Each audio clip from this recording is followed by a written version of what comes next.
Hello, welcome to this episode of Learning How to Code. As I said previously, we would be doing a project. I would hope that some of you have attempted to use all the information we learned in the previous videos to make a little calculator, or at least do a partial implementation like add just by itself. If not, that's okay. I have included it. I've written my own version. It's a full copy, and I'll be including it as part of the upload. So you should see it either in the description or in the comment.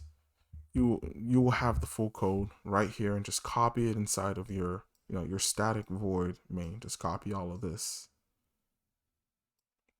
and put it in there.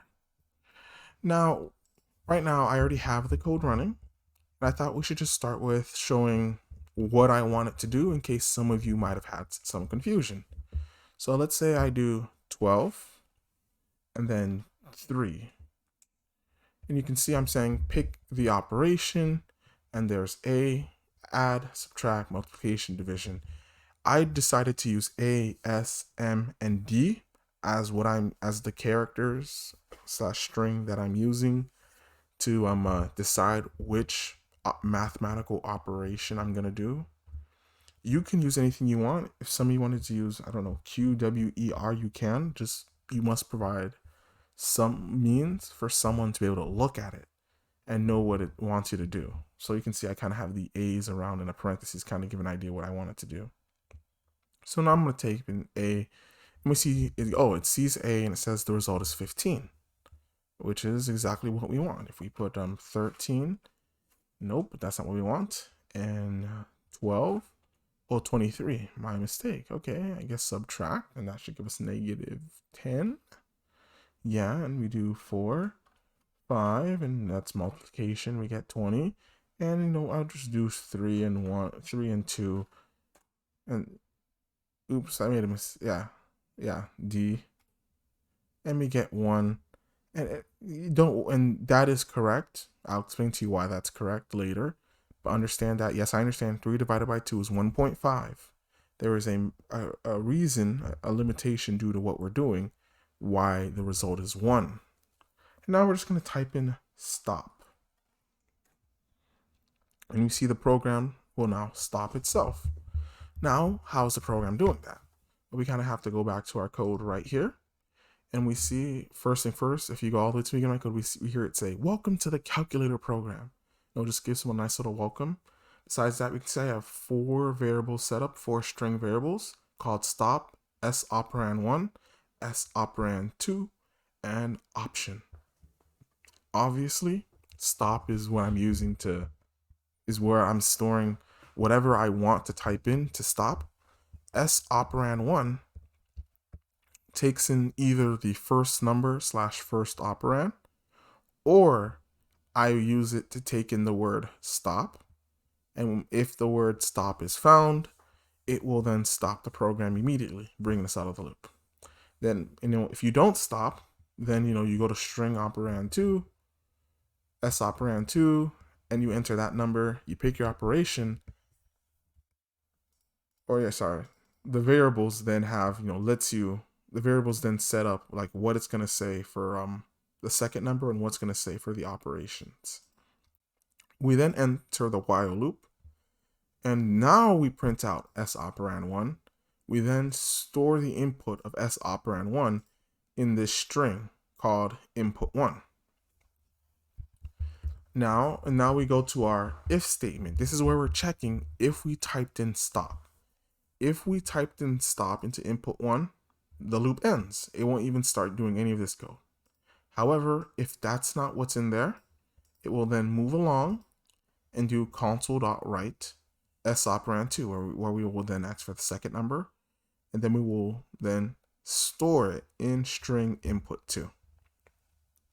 We will then write out the options, and then we'll store the options in the new type that I'm just using. You can also use string for this. I've specifically chosen to use char, but you can use string if you decide to use Console.ReadLine instead of Console.ReadKey, if you hold your mouse over there, you can kind of see that it's kind of putting this hovering thing right up here, and just make sure you can see it. I don't know why.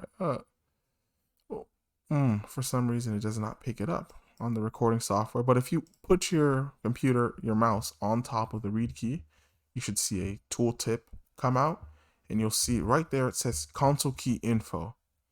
And while for now you don't know why it says that, but just understand all that means is the type that this function is giving you is not a string. And if you hold your mouse on top of KeyChar, you can see that it now returns a char, and that is something that we can. But like I said, you don't need to do this. I just did this because it's easier for me.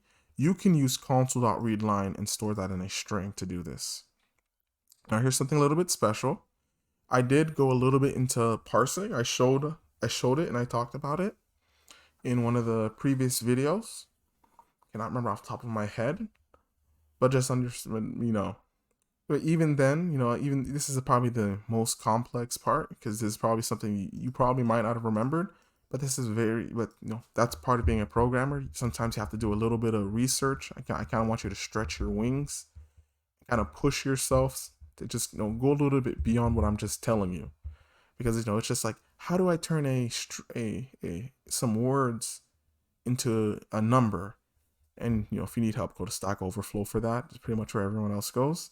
But anyway, I'm using int.Parse to parse the string for the number. And make sure you put a number here, because if you don't put a number here, it's going to cause issues with the program. It's going to cause your program to crash. Now, so I take in my input 1, I take my input 2, I put into operand 1 and operand 2 respectively. And then I have my result, which I've just declared. I have not initialized. This is just where I'm going to store something in there. And then we can see a bunch of if statements, one if statement for each option. So I have if A result equals operand 1 plus operand 2. Else if S, subtraction, else if D, division, operand 1 divided by operand 2, and then store and result. Else if M, result is equal to operand times operand 2. Else, if all else fails, set this to 0. The reason why we have the else statement is because just in case we do not put any letter, like let's say someone puts F or Z or space or plus sign inside of that plus sign, basically they put something that we did not expect them to put, it will always make sure that when we get to our computer to print something out, it won't just print out some random garbage. It won't go to some place it shouldn't. Instead, the variable will have something in it instead of random garbage that could potentially cause the computer to freak out. You should never access a variable that you haven't initialized. You must always put something in the variable, because you are at risk of causing some really bad shenanigans to happen. But fortunately, C# will protect you, but in other languages, you may not get that protection. It can cause a lot of problems.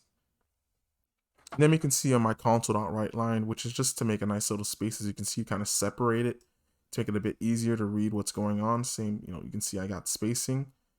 So I say Console.WriteLine, I print out the result, and then I split it again.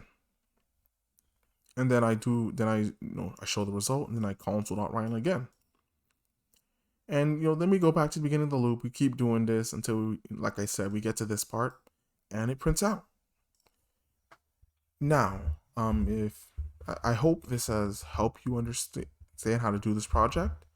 And if you have any questions, please leave a comment, because without question, it's very important that you understand all of what's going on here. We will be using this as kind of our place to build up everything else from this point forward for a while. This is where I'm going to bring in a lot of new concepts. We're going to kind of keep adding to this project. And hopefully by the time we get to the end of it, you will see something very different. And if you don't, like for example, what you can do is if you run this code or you run your own code using int.Parse, what should happen, not what should happen, but if you put in, let's say, let me show you my code. Let me do it myself. So I'll put in A, for my first number, and 3 for my my second number, and then I pick S. As you can see, my computer freaked out because obviously A is not a number. It cannot parse A out. We will be doing something to make it so that that doesn't happen. We will make it so that we don't need to have all these if statements to do math. We will be bringing in functions. We will make it so that we don't have to have like, as you can see, like we're doing we're printing something and then we're taking an input in, and we're kind of doing that multiple times. That's, we're not going to do that. We're going to have we're going to write our own function. So you see how we have like Console.ReadLine. We're going to create a function so we don't have to keep writing this piece of code over and over and over again. We're gonna really be using this project over and over and over again for quite a while. And by the end, it will not look like it does now. It's gonna look much cleaner. It's gonna look much nicer. It's gonna look more like a proper program. And once again, you don't even need to use my code to do this, but I kind of tried to write this in a way I would imagine that I would have written this back when I was younger and less knowledgeable. Anyway, once again, I hope this helps you. I hope you write a comment, and if you're there, talk to each other, help each other out. Don't be afraid to send a message back. I might answer it. I hope. Anyway, have a great day, and see you next time.